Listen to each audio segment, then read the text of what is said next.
Discuss करेंगे। तो 25 जून से बीएलओ आपके घर पे आएगा।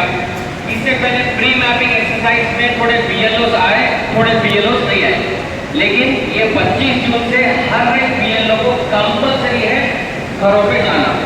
जितने जो बूथ का बीएलओ है वो बूथ का बीएलओ घर पे जाना है।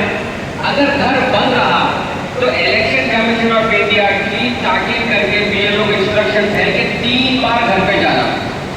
मेरा घर बंद है, एक बार आएगा, फिर एक 2-3 दिन के बाद में फिर एक बार आएगा, फिर एक 2-3 दिन के बाद में फिर एक बार आएगा, 3 बार कंपलसरी आएगा।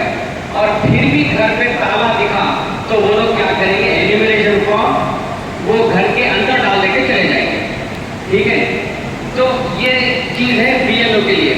अब जब एन्यूमरेशन फॉर्म हमारे पास आएगा तो एन्यूमरेशन फॉर्म को करना है, क्या करना है, तो 2 कॉपी देंगे एन्यूमरेशन फॉर्म के। अच्छा, एन्यूमरेशन फॉर्म किसको दिया जाएगा, सिर्फ उन्हीं लोगों को जिनका नाम वोटर लिस्ट में है। फर्ज करिए मेरे घर में 10 अफराद हैं, 10 अफराद में से 8 लोगों का नाम वोटर लिस्ट में है, 2 लोगों का नाम वोटर लिस्ट में नहीं है। 2 लोगों का नाम वोटर लिस्ट में क्यों नहीं है, क्योंकि जिसमें मेरा एक बेटा है जो अभी जनवरी में 18 साल का हुआ, तो लाजमी बात है उसका नाम तो वोटर लिस्ट में नहीं रहेगा। तो एक मेरा बेटा है जो अभी 18 साल का हुआ तो उसका नाम वोटर लिस्ट में है। एक हमारे वालिद साहब हैं जो मलकपेट में रहते थे, कहीं डिलीट हो गया नाम उनका, ठीक है, या धारवाड़ में रहते थे, पिछले इलेक्शन में वोट करे थे लेकिन अब डिलीट हो गया, वोटर लिस्ट में नाम नहीं है उनका। मौजूदा वोटर लिस्ट में, मौजूदा वोटर लिस्ट है 2025 की जो वोटर लिस्ट है उसमें नाम नहीं है। तो जिनका नाम वोटर लिस्ट में नहीं है उनको एन्यूमरेशन फॉर्म नहीं आएगा। सिर्फ जो नाम वोटर लिस्ट में मौजूद है उन्हीं के लिए एन्यूमरेशन फॉर्म आएगा।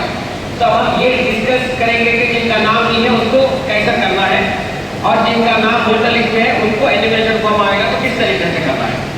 तो जिनका नाम वोटर लिस्ट में है उनको एन्यूमरेशन फॉर्म आएगा, 2 कॉपी दिया जाएंगे आपको, पूरा दोनों कॉपी पे लिख के एक कॉपी बीएलओ को देना है और दूसरी कॉपी बीएलओ साइन करके आपको सबूत के तौर पर देगा, एक्नॉलेजमेंट के तौर पर।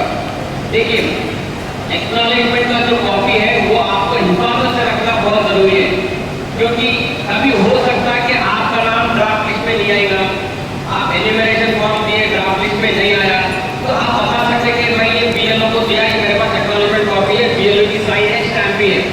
तो ऐसी सूरत हाल में आपका नाम इंक्लूड हो जाएगा।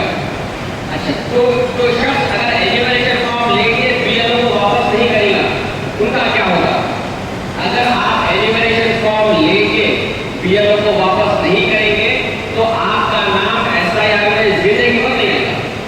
ये जरूरी है। अगर आप ये सोचेंगे, कई सारे जगहों पे लोग मुहालते में है कि भाई हमारा तो मैपिंग हो गया, हम बीएलओ के ऐप में मैप कराए, उसकी स्क्रीनशॉट भी लेके रखे हम बोल रहे, लेकिन स्क्रीनशॉट है, मैपिंग करा लिए, सब करा लिए, एन्यूमरेशन फॉर्म भरना जरूरी है। एन्यूमरेशन फॉर्म भर के आप बीएलओ को वापस नहीं करेंगे, आपका नाम ड्राफ्ट रोल में नहीं आएगा। ड्राफ्ट रोल क्या है, ये ड्राफ्ट रोल क्या है, फाइनल रोल जो बन थी उससे पहले का रोल है, यानी कच्ची रोल है।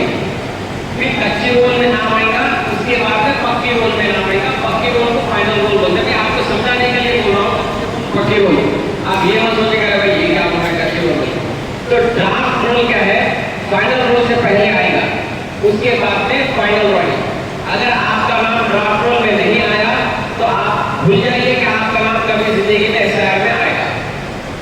तो आपको 2 कॉपी दिए जाएंगे एन्यूमरेशन फॉर्म के, उसको आपको भरना है।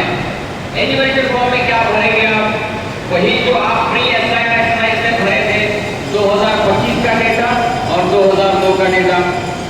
तो अब ये अगर किसी के पास 2002 का डेटा नहीं रहा तो उनको क्या करना है एन्यूमरेशन फॉर्म में। देखिए, एन्यूमरेशन फॉर्म आएगा जिसके पास 2025 और 2 का डेटा है, वो दोनों 2025 का 2002 का डेटा भर के बीएलओ को देंगे। अब मेरे पास 2002 का डेटा है ही नहीं, तो मैं क्या करूँगा, सिर्फ आप अपना नाम, अपने वालिद का नाम, अपने वालदा का नाम, अपनी अहलिया का नाम, घर का एड्रेस, आधार कार्ड, फोन नंबर, ये लिख के, ये इंफॉर्मेशन लिख के बीएलओ को वापस कर दीजिए। क्योंकि आप 2002 में आपका नाम नहीं है तो आप 2002 के डिटेल्स नहीं लिखेंगे, बस यही फॉर्म वापस कर दीजिए। बीएलओ आपको डॉक्यूमेंट नहीं लेगा, ये 1 महीने के दरमियान बीएलओ आपसे कोई डॉक्यूमेंट नहीं लेगा, सिर्फ एन्यूमरेशन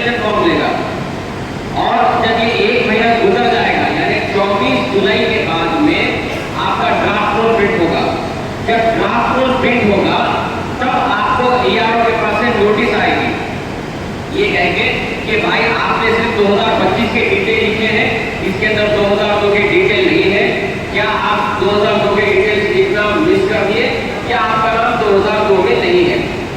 अगर आप 2002 के डिटेल्स मिस कर दिए हैं तो तब भी लिख के दे सकते हैं आप, या अगर आप 2002 के डिटेल्स नहीं है तो आप तब डॉक्यूमेंट्स लगा सकते हैं। आप जब ईआरओ के पास जाके डॉक्यूमेंट्स लगाना पड़ेगा। तो आपको डॉक्यूमेंट की तरह इससे पहले भी हम आपको बताए थे, ये एक बार